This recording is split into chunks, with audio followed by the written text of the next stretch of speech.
নমস্কার বন্ধুরা, স্বাগত জানাই আমার এইচডি টেকনিক্যাল এডুকেশন চ্যানেলে। যদি আমার চ্যানেলে নতুন হয়ে থাকো তাহলে সাবস্ক্রাইব বাটনে ক্লিক করে পাশের অ্যারোতে ক্লিক করে অল সিলেক্ট করে রাখুন, যাতে আমাদের নোটিফিকেশান সবার আগে আপনার কাছে পৌঁছে যায়। নমস্কার বন্ধুরা, চলে এসেছি এক্সেলের আরেকটি ইন্টারেস্টিং ক্লাস নিয়ে এবং আজকের ক্লাসটি খুবই ইন্টারেস্টিং হতে চলেছে। তার কারণ হচ্ছে আজকে আমরা এক্সেলের একটি অ্যাডভান্স লেভেলের একটি বড় পার্ট শিখতে পারবো এবং অবশ্যই আজকের ক্লাসটি কিন্তু অনেকটাই অ্যাডভান্স হবে। অবশ্যই মন দিয়ে প্রথম থেকে শেষ পর্যন্ত শেখো, দেখবে অ্যাডভান্স অনেক কিছুই তোমরা ক্লিয়ার করতে পারবে। তো চলো প্রথমে তোমাদেরকে থিওরিটা ভালো করে বুঝিয়ে দিই। এখানে একটি ম্যাজিক আছে, দেখবে এখানে ইয়ার আছে 2023। এখানে 2023 থেকে যখনই আমি 2024 করছি, অটোমেটিক্যালি এখানে ডেটটা কিন্তু চেঞ্জ হচ্ছে 1-2-2024, মানে 2024-এর ফেব্রুয়ারি মাসের পুরো ক্যালেন্ডার ডেটটা শো করছে। আবার এখানে আমি যদি মান্থটা চেঞ্জ করি জানুয়ারি, এখানে দেখো 1-1-2024 চলে আসে। ঠিক সেম ভাবে এখানে যদি আমি 2023 করে দিই তাহলে দেখতে পাবে 2023টা কিন্তু আবার চলে এসছে এখানে। এটা আমি কি করে করলাম তোমাদেরকে অবশ্যই প্র্যাকটিক্যালে দেখাবো। তার সঙ্গে আরেকটা তোমাদের এখানে দেখিয়ে দিই, ক্লাস সাবজেক্ট নেম এখানে কিন্তু পরিবর্তন হয়েছে, তোমরা খেয়াল করেছো হয়তো। এখানে যখন পরিবর্তন হচ্ছে এইগুলোও পরিবর্তন হচ্ছে। এটা কোত্থেকে এসছে না, এই পরিবর্তনটা এই শিডিউল থেকে এসছে। আমি একটা শিডিউল করে রেখেছি যে তোমাদেরকে রবিবার দিন এক্সেল শেখাবো, সোমবার দিন আমি মাইক্রোসফট ওয়ার্ড শেখাবো, মঙ্গলবার দিন এক্সেল শেখাবো, আবার বুধবার দিন মাইক্রোসফট পাওয়ার পয়েন্ট শেখাবো। এইভাবে শিডিউল ভাগ করে রেখেছি এবং সেই শিডিউলটা আমি এখানে এন্ট্রি করে রেখেছি। যেদিন যে বার পড়ছে সেই বারের কিন্তু অটোমেটিক্যালি তার ক্লাসের শিডিউলটা চলে আসে বা সাবজেক্টের নামটা চলে আসে। এই মুহূর্তে দেখতে পাচ্ছ 1-1-2023 মাইক্রোসফট এক্সেল, তাহলে এটা রবিবার পড়েছে। আর রবিবার পড়তে পারে অথবা মঙ্গলবার পড়তে পারে, দেখো সানডে অথবা টুইসডে। তা সেটা আমরা কিভাবে বুঝবো, দেখো এখানে ইকুয়াল দিয়ে আমি নর্মালি এখানে ডেট থেকে বারটাকে বের করার জন্য টেক্সটটাকে কল করছি, টেক্সট এবং ব্র্যাকেট শুরু করে ভ্যালু এটাকে নিয়ে আমি যদি কমা দিয়ে ডবল কোটেশনের মধ্যে 3টা ডি দিয়ে দিই বা 4টা ডি, ওকে ব্র্যাকেট শেষ করে এবং এন্টার মারলাম। দেখো এটা সানডে পড়ছে, তাই না? 1-1-2023 সানডে। আমার সানডেতে কি আছে, মাইক্রোসফট এক্সেল আছে। দেখো এখানে শিডিউলে কিন্তু মাইক্রোসফট এক্সেল চলে আসছে। ঠিক সেম ভাবে আমি যখন আমি এখানে ফেব্রুয়ারি মাস করব, দেখো এখানে পাওয়ার পয়েন্ট চলে আসছে। এবং পাওয়ার পয়েন্টটা কেন আসছে, কারণ এই যে তারিখটা, এই তারিখটার দিন আমার কি পড়েছিল, ওয়েডনেসডে, সেদিন পাওয়ার পয়েন্ট শেখানোর দিন। দেখো অটোমেটিকলি পাওয়ার পয়েন্টের সাবজেক্টটি চলে আসছে এবং এখানেও তুমি সাইটে দেখতে পাচ্ছ ওয়েডনেসডে দেখাচ্ছে। তো আশা করছি তোমরা থিওরিটা খুব ভালোভাবে বুঝতে পেরে গেছো। তো চলো বেশি দেরি না করে আমি প্র্যাকটিক্যালটা শুরু করি। তার জন্য আমি শিট 2-তে নিয়ে নিচ্ছি। তো শিট 2-কে নিয়ে আমি প্রথমে এখানে দিয়ে দিব ইয়ার দিয়ে দিলাম এবং তার নিচে দিয়ে দিলাম মান্থ।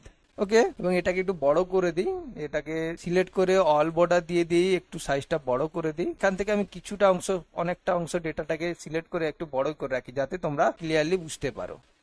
হয়েছে, দিলে আমার এখান থেকে সব ডেটাগুলি বড় থাকবে। ওকে, এখানে আমাকে প্রথমে ড্রপ ডাউন মেনু তৈরি করে নিতে হবে। তার জন্য আমরা কি করবো, এই সেলটাকে সিলেক্ট করে ডেটাতে চলে যাব। ডেটা থেকে ডেটা ভ্যালিডেশনের ড্রপ ডাউনে ক্লিক করবো, আবার ডেটা ভ্যালিডেশনে ক্লিক করবো। তারপর আমার ডেটা ভ্যালিডেশন অপশন বেরিয়ে আসবে। সেখান থেকে সেটিংস থেকে অ্যালাউতে গিয়ে লিস্টে ক্লিক করব। তারপর এখানে লিখে দেব 2023, কমা দিয়ে 2024।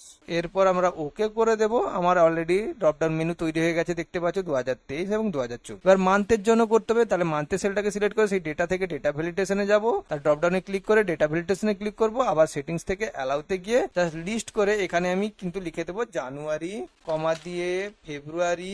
এইভাবে তোমাদেরকে লিখে ফেলতে হবে। মার্চ, এপ্রিল, শর্টে লিখে নিচ্ছি, এখানে মে। এতটাই থাকুক, আর বেশি লম্বা করলাম না। ওকে করে দিলাম। এবার আমার এখানে ড্রপ ডাউন মেনু তৈরি হয়ে গেছে। এবার এখানে আমাকে একটা ডেটা তৈরি করতে হবে, যেটা হচ্ছে এখানে দিয়ে দিব ডেট, আর এখানে দিয়ে দিলাম সাবজেক্ট নেম। এখানে ডেট টাইপ করে দিয়েছি, এখানে সাবজেক্টের নেম টাইপ জাস্ট এটাকে আমি সিলেক্ট করে হোম মেনু থেকে অল বর্ডার করে নিলাম। এরপরে এখানে আমি একটা ফর্মুলা দেব। এখানে কি করব, কি ফর্মুলা দেব না, এখানে ফর্মুলা দেব equal to date value. Okay, date ভ্যালুর কাজ কি তোমাদেরকে বলে দিই। ডেট ভ্যালুর কাজ হলো আলাদা আলাদা সেলে কোনো মান্থ এবং ইয়ার থাকলে সেটাকে এক সেলে নিয়ে এসে তাকে ডেটে কনভার্ট করে দেয়। এটাই হচ্ছে ডেট ভ্যালুর ম্যাজিক। তো আমি বলে দিলাম ডেট ভ্যালুর কাজ কি, তো সেজন্য আমি ডেট ভ্যালুটাকে ব্যবহার করলাম এবং ব্র্যাকেট শুরু করব। এবং প্রথমে আমাকে দিতে হবে ডেট। এখানে তো ডেট কোথাও নেই, যেহেতু আমি বললাম এখনই আলাদা আলাদা ডেট, মান্থ এবং ইয়ার সবকে একটাতে ডেটে কনভার্ট করে দেয়। তো প্রথম ডেটের জন্য আমি এখানে 1 তারিখ থেকে শুরু করব, 1 দিয়ে দিলাম। এরপরে আমি কি করব, এখানে কল করব এন্ড কে কল করে এরপরে আমি নিয়ে নিব ডেটের পরে কি হয়, মান্থ, তো মান্থ কে নিয়ে নিলাম। ওকে, আবার অ্যান্ড কে কল করবো, লাস্টে কি থাকে, ইয়ার থাকে। এবার তুমি ওলট পালট করলে এখানে ইয়ার চলে আসবে, পরে মান্থ চলে আসবে। তো এই জন্য এটা খেয়াল করে দেখতে, প্রথম ডেট দিলাম, তারপরে আমি কি দিলাম, মান্থ, তারপর ইয়ার। এবারে ব্র্যাকেট শেষ করলাম এবং এন্টার মারলাম। দেখো এখানে একটা কোড চলে, সেটা অ্যাকচুয়ালি ডেটের কোড। এখানে আমাকে পরিবর্তন করার জন্য আমাকে কোথায় যেতে, হোম থেকে এখানে নাম্বারিংস এর জেনারেলে গিয়ে শর্ট ডেট করে নিতে হবে। দিলে কি হয়, আমার ডেটটা চলে এলো। দেখতে পাচ্ছ ডেট চলে এসছে 1/2/2024। কেন, এখানে ফেব্রুয়ারি আছে। এখানে যখন আমি পরিবর্তন করব তখন অটোমেটিকলি পরিবর্তন হচ্ছে, দেখতে পাচ্ছ। কিন্তু এখানে আমি যদি ড্র্যাগ করে টানি, দেখতে পাবে এখানে কিন্তু ডেট পরিবর্তন হচ্ছে না, এখানে আমার ভ্যালু চলে আসছে। তার কারণ হচ্ছে আমি যখন ড্র্যাগ করছি তখন কি হচ্ছে, 2024-এর পর থেকে এই ঘরটাকে নিয়ে নিচ্ছে, তারপরে এই ঘরটাকে নিয়ে নিচ্ছে। তার জন্য এই জায়গাটাকে আমি ডবল ক্লিক করে এই ইয়ার গুলোকে লক করতে হবে। দিলে কি ড্র্যাগ করলে এগুলোর যাতে পরিবর্তন না হয়, কারণ এগুলোর পরিবর্তন তো চাইছে না, এগুলোকে তো স্থির জায়গায় আছে। তার মানে এইগুলোকে সিলেক্ট করে আমাকে F4 দিয়ে লক করে দিতে হবে। আবার মান্থ ইয়ারটাকেও F4 দিয়ে লক করে দিলাম। ওকে, এইবারে আমি যখন ড্র্যাগ করব, দেখতে পাচ্ছ আর কিন্তু সবগুলোতে কিন্তু ইয়ার আসছে। ডেটটা কিন্তু ফিক্সড হয়ে গেছে। কেন না, 1/4/2024 হচ্ছে, তাই না? কেন না, এখানে আমি যখন ফর্মুলা লিখেছিলাম একটা ফিক্সড করে দিয়েছিলাম। তো এককে ফিক্সড না করে আমাকে এখানে কি করতে হবে, পরিবর্তনশীল কোনো ফর্মুলা লাগাতে হবে, যেটা আমি লাগাবো রো লাগালে কি, রোর কাজ হচ্ছে এক থেকে শুরু করবে না, এ কি করবে, রো ওয়াইজ ক্যালকুলেশন করবে। মানে রো কত নম্বর, 5 নম্বর। তার মানে কি, এখানে যদি আমি এন্টার মেরে দিই তাহলে এখানে দেখবে 5/4 থেকে দিচ্ছে। আমি চাইছি 1/4, তার মানে আমি এখানে এসে জাস্ট রো এর পরে -4 করে দেবো। তাহলে 5 থেকে 4 বাদ দিলে কত হয়, 1। তাহলে দেখো আমার 1 চলে এসেছে। এরপরে যখন ড্র্যাগ করবো তখন রো ওয়াইজ কিন্তু সে পরিবর্তন হতে থাকবে। দেখতে পাচ্ছ রো ওয়াইজ কিন্তু পরিবর্তন হচ্ছে, 1 2 3 4 5 6 করে পরিবর্তন হচ্ছে। যখন আমি ড্র্যাগ করে আরো টেনে দিই, আমি 31 পর্যন্ত দরকার, 29 30 31 পর্যন্ত। এটা যেহেতু আমার নিয়েছে কোন মাস, 4 এপ্রিল মাস, তাহলে এপ্রিল মাস যেহেতু 31 মাস নয় 30 মাস, তারপর এটা ভ্যালু এরো দেখাচ্ছে, হয়ে গেল। এবারই দেখো ম্যাজিক, জাস্ট আমি কিন্তু চেঞ্জ করতে থাকবো। এখানে 2023 চেঞ্জ করছি, সব কিন্তু পরিবর্তন হচ্ছে, যেটা তোমাদেরকে প্রথম থিওরিতে বুঝিয়েছিলাম। আশা করছি এটা বুঝে গেছো। যদি না বোঝো আরেকবার বুঝিয়ে দিচ্ছি। দেখো ডেটেড ভ্যালু কি করে, আমরা যদি আলাদা আলাদা ভাবে কোনো মান্থ ইয়ার টাইপ করে থাকি তাহলে কিন্তু একটা জায়গায় ডেটে কনভার্ট করে দেয়। ওকে, এবং তার জন্য প্রথমে আমি ডেট নিয়েছি, ডেটটা 1 তারিখ থেকে শুরু হয়, তার জন্য আমি রো কে কল করে, এটা যেহেতু 5 নম্বর রয়ে আছে, -4 করে দিয়েছি। দিলে আমার 1 থেকেই শুরু হচ্ছে। দিলে কি হয়, ড্র্যাগ করলে পরিবর্তন হয় 1 2 3। তারপরে এখানে আমি কি করেছি, প্রথমে নিয়ে নিয়েছি মান্থ, অ্যান্ড কে কল করে মান্থকে নিয়েছি, দিয়ে ওটাকে লক করে দিয়েছি। কেন, আমরা ড্র্যাগ করলে যাতে ওই মান্থটাই সিলেক্ট থাকে। ঠিক তারপরে নিয়েছি ইয়ারকে আবার লক করে দিয়েছি। তো এবারে তোমরা আশা করছি বুঝে গেছো। এরপরে আরেকটা জিনিস এখানে দেখতে পাবে, দেখো এখানে এরর দেখাচ্ছে, তাই না?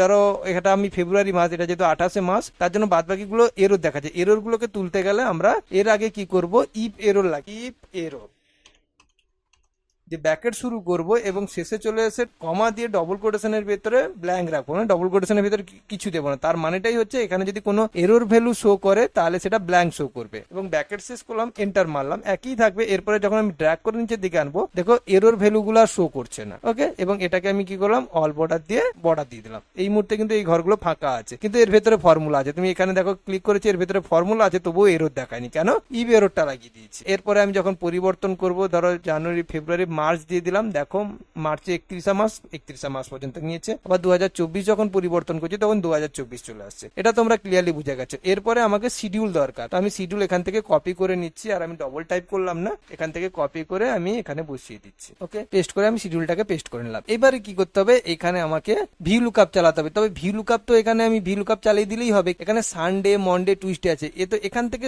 সার্চ করবে, এখানে তো ডেট আছে। তাহলে আমাকে কিন্তু এই ডে কে ডে তে কনভার্ট করতে গেলে আমাদেরকে সবসময় কি করতে হবে, ইকুয়াল টেক্সটকে কল করব, ফার্স্ট ব্র্যাকেট শুরু করে এই ভ্যালুটাকে নিয়ে আমরা কি করব, কমা দিয়ে ডবল কোটেশনের ভেতরে 3টে ডি দিয়ে দিই। 3টে ডি দিয়ে ব্র্যাকেট শেষ করে দিলে আমাদের কি হয়, এই যে তারিখটা কোন দিনে পড়েছিল সেটা আমাদেরকে দেখিয়ে দেয়। দেখো ফেব্রুয়ারিতে দেখিয়ে দিচ্ছে, তার মানে কি এখানে কিন্তু ফেব্রুয়ারি ম্যাচ করে গেছে। তো এইটাকে আমি লুকআপ ভ্যালু হিসেবে চালিয়ে দিতে পারি, তার জন্য এটাকে আমি রেখে দিলাম লুকআপ ভ্যালু হিসেবে। এরপরে আমি কি করলাম, এর আগে ভি লুকআপ দিয়ে দিলাম, ভি লুকআপ এবং ব্র্যাকেট দিয়ে, তাহলে এইটা যেহেতু আমার ডে কে দিয়ে নিচ্ছে, আমি যেহেতু এখানে ডে হিসেবে সার্চ করবে, তাহলে এটাকে আমি লুকআপ ভ্যালু হিসেবে রেখে কমা দিয়ে এরপরে আমার নেক্সট হবে কোন টেবিল থেকে খুঁজতে, এই টেবিল থেকে শিডিউলটা খুঁজতে, এই টেবিলটাকে সিলেক্ট করে নিলাম এবং একেও F4 দিয়ে লক করে দেবো। কেন? কারণ এটা তো ড্র্যাগ করবো, তাহলে কি হবে, এই টেবিলটা পরপর নিচের দিকে থাকবে আর নিচের দিকে তো ব্ল্যাঙ্ক আছে, এরও শো করে যাবে, তার জন্য F4 দিয়ে টেবিলটাকে লক করে দিলাম। এরপর কমা দিয়ে কোন শিডিউলে খুঁজতে চাইছে, মানে কত নম্বর কলামে এই টেবিল থেকে, না শিডিউলটা আছে দেখো 2 নম্বরে, 1 2, তাহলে 2 নিয়ে নিলাম এবং কমা দিয়ে